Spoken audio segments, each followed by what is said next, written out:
In July 1995, the United Nations declared Srebrenica a safe area. A safe area. Those two words were a promise. A promise made by the most powerful international organization on earth to over 40,000 Bosniak Muslim civilians sheltering in a small Bosnian town surrounded by hostile forces. We will protect you. You are safe here. Within weeks of that promise, 8,000 men and boys were dead, executed, in mass graves, in Europe, in 1995, not 1945, not the Second World War, 1995, the year the internet became public, the year Toy Story was released in cinemas, the year the world said never again for the 50th time since the Holocaust, and meant it again not at all. Srebrenica sits in eastern Bosnia, a small town in a forested valley that before the Bosnian War was home to a mixed community of Bosniak Muslims and Bosnian Serbs who had lived as neighbors for generations.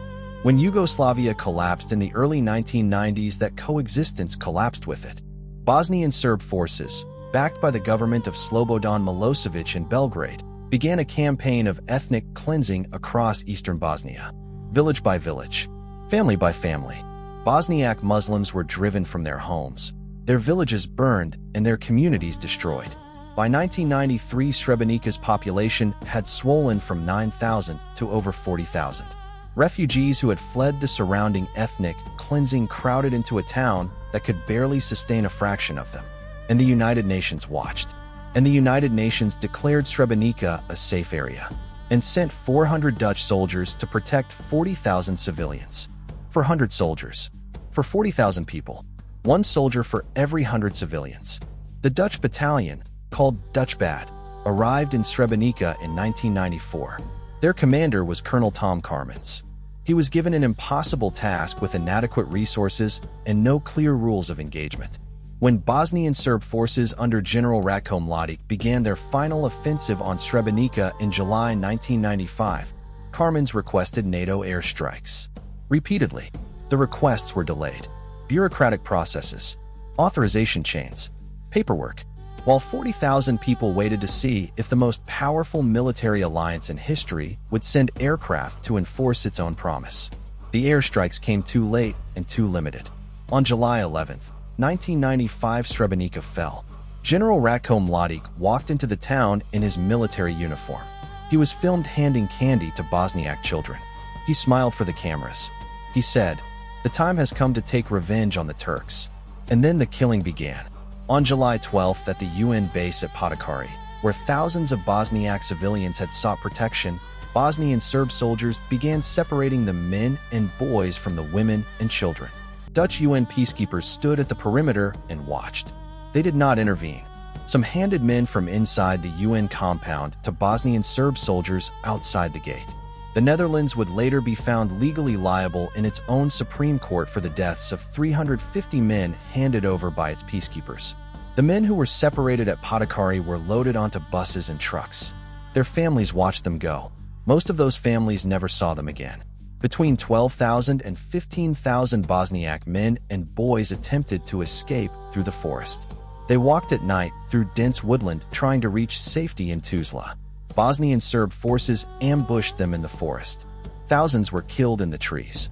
Others were captured and taken to fields and warehouses and executed.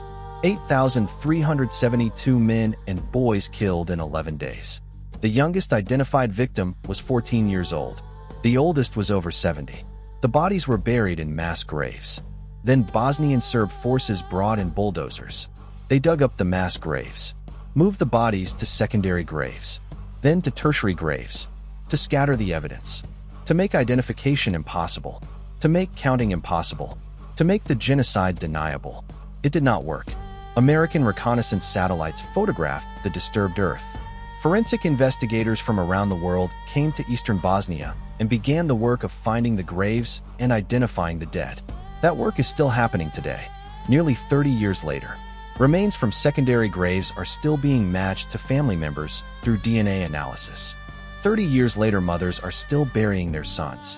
Radovan Karadzic was the political leader of the Bosnian Serbs, the man who had pursued ethnic cleansing as a political program across Bosnia for years before Srebrenica.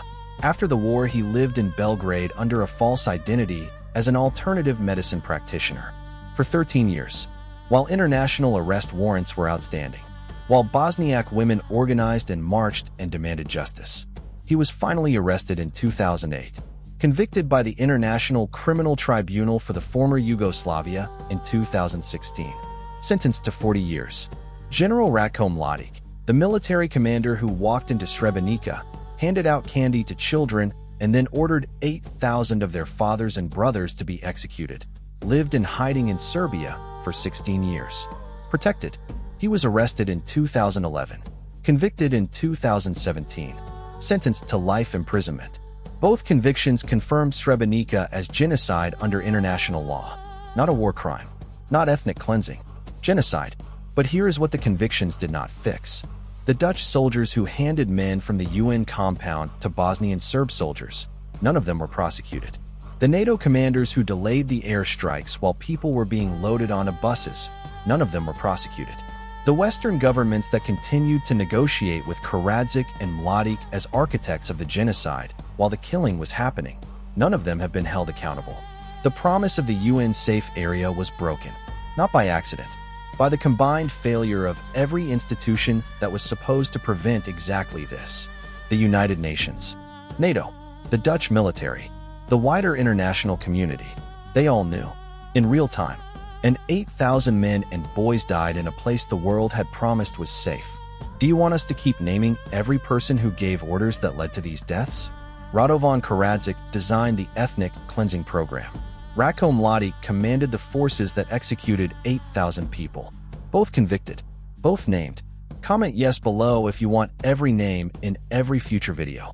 Now I need to ask you directly, did you know this story before today?